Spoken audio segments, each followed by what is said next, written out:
Fired NPR analyst Juan Williams guest hosted on Fox's O'Reilly Factor last night as the media frenzy surrounding his abrupt dismissal continues. And CBS News correspondent Jim Axelrod reports.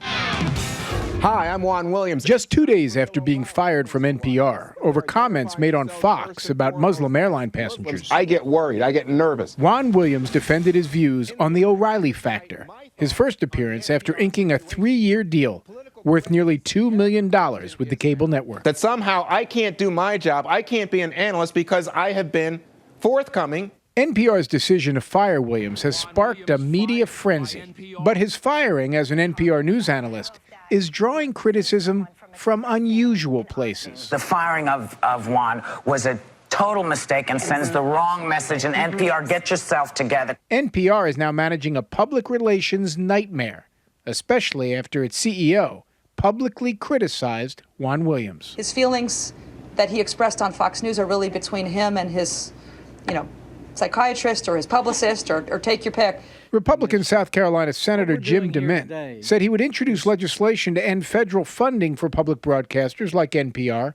saying there's simply no reason to force taxpayers to subsidize a liberal programming they disagree with. Still, Williams believes his dismissal was less about what he said than who he said it to. They were looking for a reason to get rid of me because I appear on Fox News. Jim Axelrod, CBS News, New York. And joining us now is Dr. Zuhdi Jasser, president of the American Islamic Forum for Democracy, who was a guest last night on the O'Reilly Factor, which was hosted by Juan Williams. He's in Phoenix, Arizona. Good morning, Dr. Jasser. Good morning. It's nice to be with you. Great to have you. And I want to begin with the original comments that Williams made on Fox. He said that getting on a plane, seeing someone in Muslim garb, that it makes him nervous and fearful. Does that constitute, in your opinion, racial profiling? Absolutely not. I mean, you have to look at his entire comments. In the context of what he was saying, he was being honest about his feelings internally, that there are aspects to the situation of air travel that are fearful to him. And if you look at, for example, let me give you the example of Nidal Hassan. Many of his colleagues at Walter Reed Army Medical Center and in the military were also fearful of the things they had seen him talking about, presenting at presentations, and seeing his dress become more conservative and a little unusual to them. And nobody spoke about it because they were worried about the public ramifications, exactly what happened to Juan, which is somebody gets targeted as a bigot, and it's about prejudice rather than about vigilance. And I think really what Juan did was wake up America to talking, being able to figure out how we can have the skill to talk about these things without offending Muslims. And I can tell you as a Muslim that I have many family members that are dressed conservatively, and it's not only about Muslims, there's Sikhs and others that dress is something we should never target someone for. However, we have to understand that if we're going to treat the problem of radicalization, reports like the NYPD report talked about the fact that conservative fundamentalism is part of the radicalization process that we need to treat. An episode like this, then, Dr. Jasser, is it beneficial in some respects to Muslims in America to just get this conversation started, or do you think it's more harmful than good?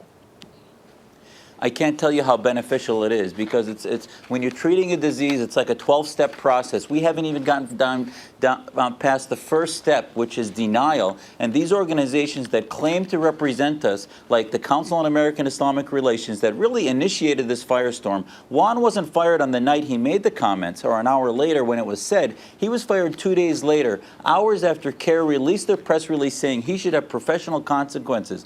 And I can tell you most American Muslims were not offended.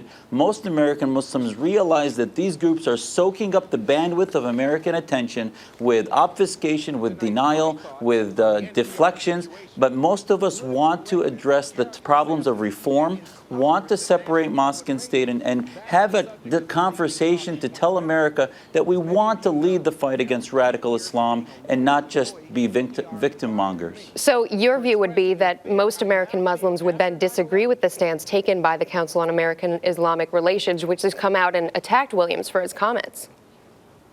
I can't, and that's in the conversation I had with Juan last night. That's what I was telling him, is that I hope Americans realize that most of us are starting to really get upset with the fact that these groups are destroying our relationships with the American public.